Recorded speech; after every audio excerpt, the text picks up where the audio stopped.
नमस्कार बंधुरा आबार चले एसेছি একটা রান্নার নতুন রেসিপি নিয়ে। আজকে বানাবো বড় মাছের ঝাল। তোমরা দেখতে থাকো কেমন লাগে রান্নাটা আর কি কি উপকরণ লাগে অবশ্যই তোমাদেরকে দেখাবো। চলো রান্নাঘরে যাওয়া যাক। বড় মাছগুলো কেটে ধুয়ে নিয়েছি। তোমরা এই মাছটাকে কিভাবে কি নামে চেনো অবশ্যই আমাকে কমেন্ট করে জানাবে। এর সঙ্গে লাগবে পেঁয়াজ কুচি, টমেটো কুচি, কুচিয়ে রাখা কিছু আলু কুচি নিয়েছি। তোমরা চাইলে আলুটা নাও দিতে পারো। আর এটা আদা রসুন কুড়িয়ে নিয়েছি। চলো রান্নাটা শুরু করা। প্রথমে আমরা গ্যাসটাকে জ্বালিয়ে নেব। তোমরা অবশ্যই জানাবে এই মাছটাকে তোমরা কি নামে চেনো। আমাদের এখানে বড় মাছই বলে। চলো গ্যাসটা জ্বালানো হয়ে গেছে। এবার আমরা তেল দিয়ে দেব। এবার মাছটাকে আমরা ভালো করে লবণ, ঝাল, হলুদ দিয়ে ভালো করে মাখিয়ে নেব। হলুদ গুঁড়ো দিয়ে দিলাম মাছের ওপরে, লঙ্কার গুঁড়ো দিয়ে দিলাম আর লবণ দিয়ে দিলাম। দিয়ে ভালো করে মাখিয়ে নেব। এরকম করে মাখিয়ে নেব।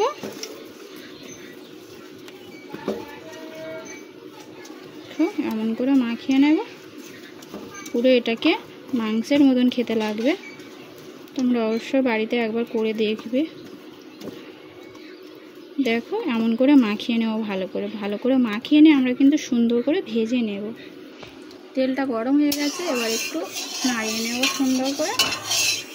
দেখো সুন্দর করে নাড়িয়ে নেব ভালো করে। তেলটা খুব গরম হয়ে গেলে তারপরে আমরা ওই মাছগুলোকে দেব।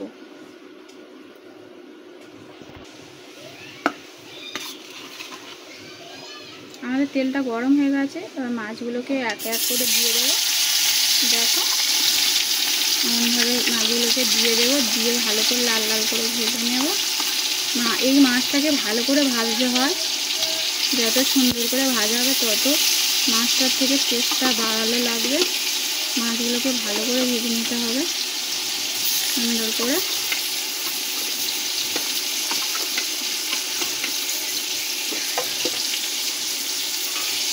হয়ে গেছে। এবার ভালো করে ভেজে নেব আমরা।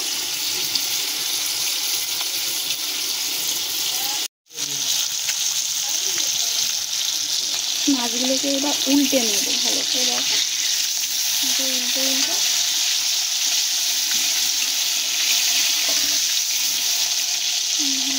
উল্টে নেব। এক পিঠটা ভালো করে ভাজা হয়ে গেছে। আর অপর পিঠটা ভালো করে ভেজে নেব একইভাবে। দেখো তাও আমাদের মাছগুলো লাল লাল করে ভাজা হয়ে গেছে। দেখো মাছগুলো ভেজে হালকাও হয়ে গেছে। এবার আমরা মাছগুলোকে তুলে নেব।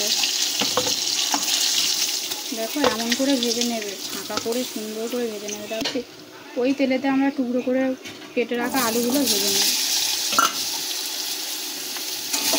আলুগুলোকে ভালো করে ভেজে নেব। এমন করে ভেজে নেব।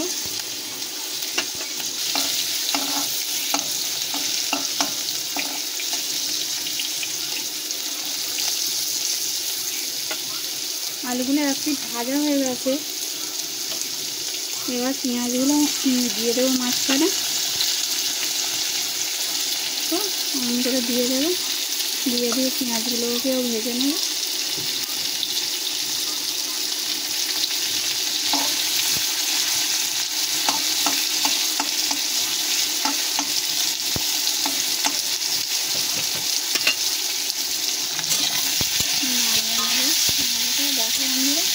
আলুগুলো ভাজা হয়ে গেছে। অল্প পেঁয়াজগুলোও ভাজা হয়ে গেছে, লাল লাল হয়ে গেছে।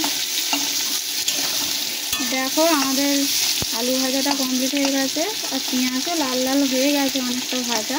আর একটু ভাজিয়ে নেব। নিয়ে একটু আদা রসুন কোরানো দিয়ে দেব। দেওয়া হয়ে গেছে।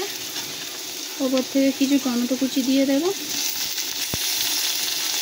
দিয়ে গ্যাসটাকে একটু আস্তে করে দিয়ে এটাকে কষাতে থাকবো আমরা ভালো করে। যতক্ষণ না আদা রসুনের গন্ধটা চলে যাবে ততক্ষণ কষাতে থাকবো সুন্দর করে।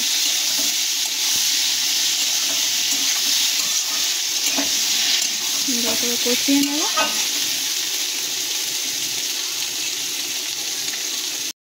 দেখো আমাদের সব কিছু কষানো হয়ে গেছে। এবার আমরা ওপর থেকে মশলাগুলো দিয়ে দেব।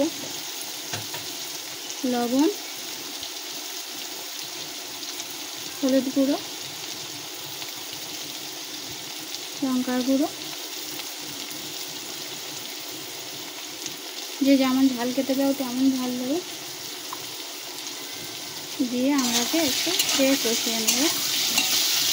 দেখো আমাদের আলুও কিন্তু খুব সিদ্ধ হয়ে গেছে। দেখো বন্ধুরা, আলুও সিদ্ধ হয়ে গেছে কষতে কষতে। ভালো করে কষিয়ে নেবো এটাকে। টমেটোগুলোও গলে গিয়েছে কি সুন্দর। দেখো আমরা এটাকে একটু কষিয়ে নেওয়া হয়ে গেছে।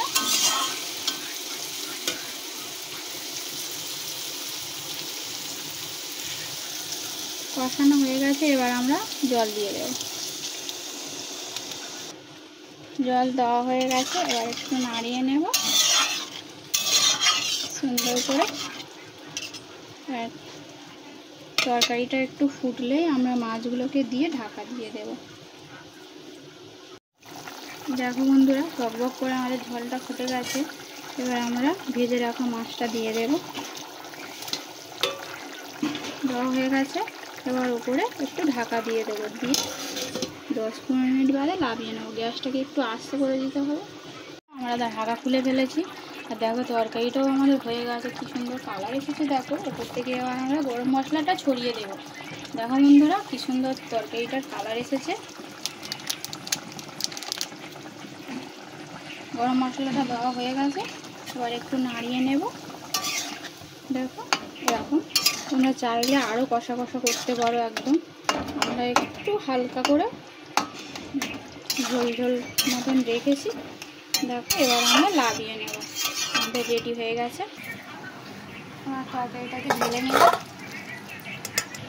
দেখো বন্ধুরা, আমাদের রেডি তরকারি।